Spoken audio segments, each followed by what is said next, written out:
Before the sun was fully up in Toronto, hockey bars were already pouring coffee.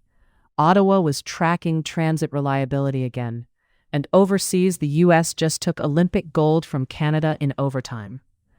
Later in the brief, the one thing I'll be watching next is the timeline on U.S.-Iran nuclear talks, and what a new 10-day deadline actually changes.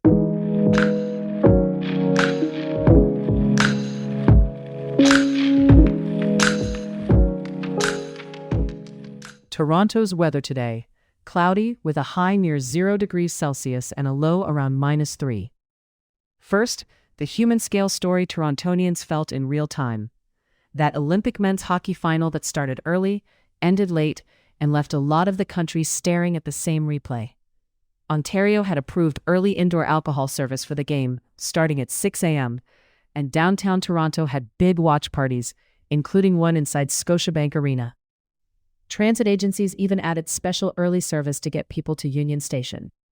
On the ice, the United States beat Canada 2-1 in overtime to win its first men's Olympic hockey gold since 1980. The winner came 1 minute 41 seconds into 3-on-3 overtime, scored by Jack Hughes. The U.S. led early, Canada tied it late in the second, and then it ended quickly in extra time. If you only take one stat from this, Canada outshot the U.S. 42-28, but couldn't solve the American goalie, Connor Hellebuck, who stopped 41 shots. And the U.S. penalty kill was perfect for the whole tournament, reported as 18 for 18. In Toronto, reaction was split the way it often is when national teams collide with local loyalties. Some fans booed American star Austin Matthews during the broadcast, while others pointed out he's also the Maple Leafs captain and now an Olympic gold medalist.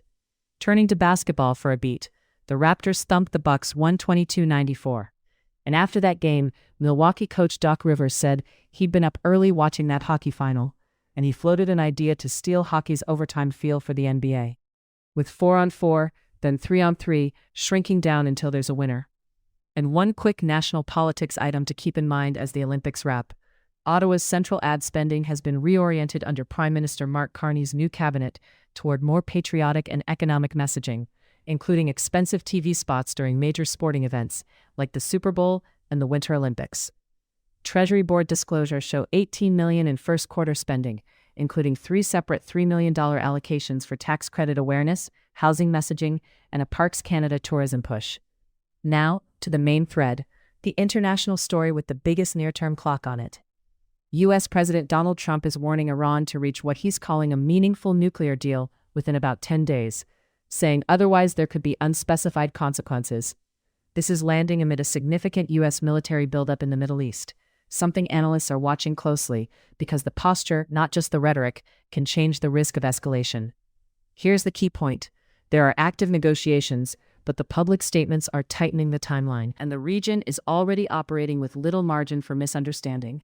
Iran and U.S. negotiators have met, and Iran's foreign minister has said they agreed on guiding principles, while U.S. officials have said gaps remain. The next round of talks is scheduled for Geneva on February 26th, according to Oman's foreign minister, who has been involved in the diplomacy.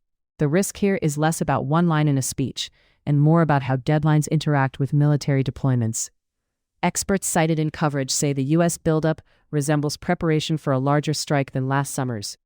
And markets are reacting. Threats alone have helped push oil prices higher. There's also a broader signal of alignment and messaging. A Russian corvette has joined planned Iranian naval drills in the Gulf of Oman along a major global energy route. That doesn't tell you what happens next, but it does tell you more actors are physically present in a sensitive corridor. A mid-episode reset, because this is where people can lose the thread. The next concrete date to watch is February 26 in Geneva. Between now and then, the important question is whether both sides narrow technical differences enough to claim progress, or whether the 10-day framing hardens positions. In the final minute, let's re-anchor what to watch next. For Toronto and Ontario, the Olympics are ending, but the spillover is still here, in ticketed watch parties, early opening rules, and the way local team stars get pulled into national moments. The Leafs and Raptors will feel that attention shift back quickly this week.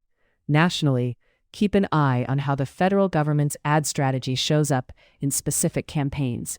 and whether the emphasis on patriotic and economic themes continues beyond big broadcast moments.